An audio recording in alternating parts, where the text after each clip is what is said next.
Last year 2025 में science का set 4 जो कोड था सीएम, उसमें जितने न्यूमेरिकल्स आए थे इस वीडियो में हम उन न्यूमेरिकल्स को कवर करेंगे।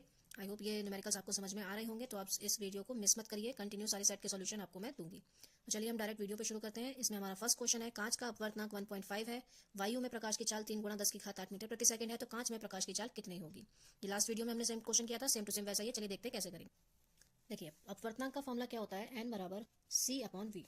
अपवर्तनांक आपको दे रखा है 1.5, वायु में प्रकाश की चाल दे रखी है 3 गुणा 10 की घात 8, माध्यम में प्रकाश की चाल पूछी है कांच में। वी को उधर भेज दीजिए, 3 गुणा 10 की घात 8 यहाँ लिख दीजिए, 1.5 नीचे आ जाएगा। पॉइंट हटा के यहाँ पे हम 0 लगा देंगे। 15 एकम 15, 15 दूनी 30, तो वी की वैल्यू आ गई 2 गुणा 10 की घात 8 मीटर प्रति सेकंड, यानी कांच में प्रकाश की चाल इतनी होगी। एक गोलीय दर्पण 16 सेंटीमीटर दूर पर रखी वस्तु का आभासी प्रतिबिंब दर्पण के पीछे 12 सेंटीमीटर पर बनता है। प्रतिबिंब का आवर्धन और दर्पण का प्रकार बताना है। वस्तु रखी है 16 सेंटीमीटर की दूरी पे, दर्पण कौन सा है अभी पता नहीं है, तो हम माइनस का 16 लेंगे, वैसे भी यू माइनस का लेंगे। और आभासी प्रतिबिंब बना रहा है, दर्पण के पीछे बन रहा है प्रतिबिंब। जब दर्पण के पीछे बनेगा तो वी की वैल्यू प्लस का 12 ली जाएगी। ठीक है, दर्पण है, दर्पण के इधर साइड दर्पण ये बीच में मान लीजिए आपका मिड पॉइंट है, इधर होंगे सारे माइनस के नंबर, इधर होंगे सारे प्लस के नंबर। दर्पण के पीछे बन रहा है तो यानी कि दूसरी तरफ बन रहा होगा, तो वी की वैल्यू 12 लेंगे प्लस की। ठीक है, आवर्धन पूछ रहा है तो आवर्धन हमें पता है क्या होता है, वी अपॉन यू। पहले ये निकालेंगे और फिर दर्पण का प्रकार निकालेंगे। देखिए, अब यहाँ पे वी की वैल्यू आपको कितनी दे रखी है, 12, और यू की वैल्यू माइनस का 16 दे रखी है। तो 2 6 12, 2 8 16, 2 3 6, 2 4 8। एम की वैल्यू आ गई 3 अपॉन 4 माइनस का। अब 3 को 4 से जब आप डिवाइड करोगे, 4 का टेबल पढ़ोगे 3 में जाएगा ही नहीं। पॉइंट लगा के आप क्या करोगे, 0 बढ़ा दोगे, 4 7 जा 28 कर दोगे, 2 बचेगा 0, 4 5 जा 20। तो जब हम 3 को 4 से डिवाइड करते हैं तो हमारी वैल्यू आती है 0.75, किसका, माइनस का। ठीक है, ये तो आवर्धन हो गया। दर्पण कैसा है, ये जो दर्पण है ये उत्तल दर्पण है। उत्तल दर्पण क्यों है, उत्तल दर्पण में ही सारे प्रतिबिंब वस्तु के दर्पण के पीछे साइड बनते हैं, तो ये हमारा उत्तल दर्पण हो गया। ठीक है, अब अगला क्वेश्चन देखते हैं। अब हमारा क्वेश्चन है, एक उत्तल लेंस किसी वस्तु का 3 गुणा आवर्धित उल्टा प्रतिबिंब बनाता है, जबकि वस्तु इससे 15 सेंटीमीटर की दूरी पर है, तो लेंस की फोकस दूरी ज्ञात कीजिए। वस्तु कहाँ रखी है, 15 सेंटीमीटर की दूरी पर। लेंस है उत्तल, यू तब भी माइनस का ही होगा। ठीक है, उत्तल लेंस में यू माइनस का होता है, बाकी सारी चीजें प्लस की होती हैं, और उत्तल लेंस में सारी चीजें माइनस की होती हैं। इसके साथ हमें दे रखा है उसका उल्टा प्रतिबिंब बनता है। जब उल्टा प्रतिबिंब बनेगा तो आवर्धन हो जाएगा माइनस का। तो आवर्धन 3 गुना बता रहा है, तो एम की वैल्यू 3 है।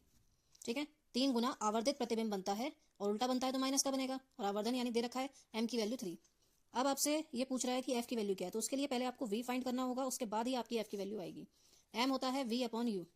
एम दे रखा है माइनस का 3, वी आपको पता नहीं, यू आपको दे रखा है माइनस का 15। अब माइनस 3 की गुणा आप कर देंगे माइनस 15 से, यहाँ से आपको वी की वैल्यू आ जाएगी 15 3 45, और माइनस माइनस हो गया प्लस।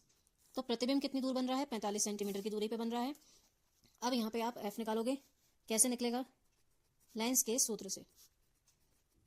अब लेंस का सूत्र क्या होता है, 1 अपॉन एफ बराबर 1 upon v minus 1 upon you.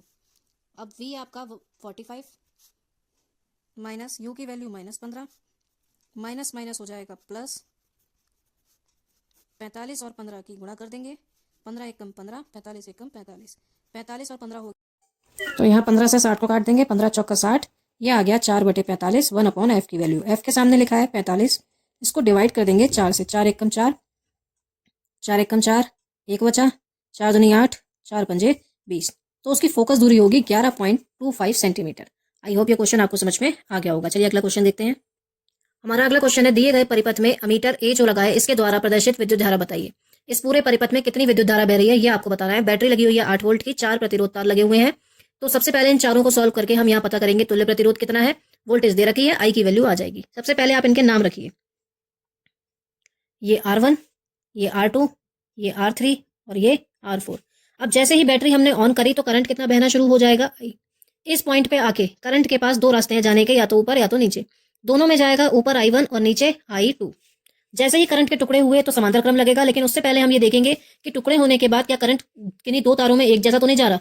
तो ऊपर देखें तो I1 के रास्ते में एक ही तार है, और I2 के रास्ते में 2 तार हैं। यानी ये जो R2 और R3 प्रतिरोध है, इसमें दोनों में सेम करंट जा रहा है I2, और इस पॉइंट पे आके दोनों फिर से एक हो जाएंगे, क्या बन जाएगा, I। यानी टुकड़े हुए, समांतर क्रम लगा, टुकड़े कितने हुए, 2 हुए करंट के। जितने टुकड़े होते हैं उतने ही प्रतिरोध समांतर क्रम में जोड़े जाते हैं। यहाँ टुकड़े 2 हुए, प्रतिरोध हमारे पास 3 है, 3 कैसे जोड़ देंगे समांतर क्रम में। तो सबसे पहले हम क्या करेंगे, इस R2 और R3 को जोड़कर यहाँ पे एक तार लगाएंगे सिर्फ, क्योंकि इन दोनों में सेम करंट जा रहा है, तो ये दोनों श्रेणी क्रम में माने जाएंगे।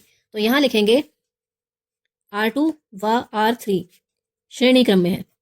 सबसे पहले वो दोनों प्रतिरोध सॉल्व करके लगाए जाएंगे। अब श्रेणी क्रम में है तो श्रेणी क्रम का फॉर्मूला क्या होता है, डायरेक्ट जोड़ देते हैं। लेकिन यहाँ पे 4 प्रतिरोध पहले से लगे हुए हैं, अभी 5वां लगेगा तो इसे हम R5 मान लेंगे, अभी R नहीं आएगा। अब R2 हमारा 2 था, R3 हमारा 3 था, दोनों को जोड़ के यहाँ पे आ गया 5 ओम।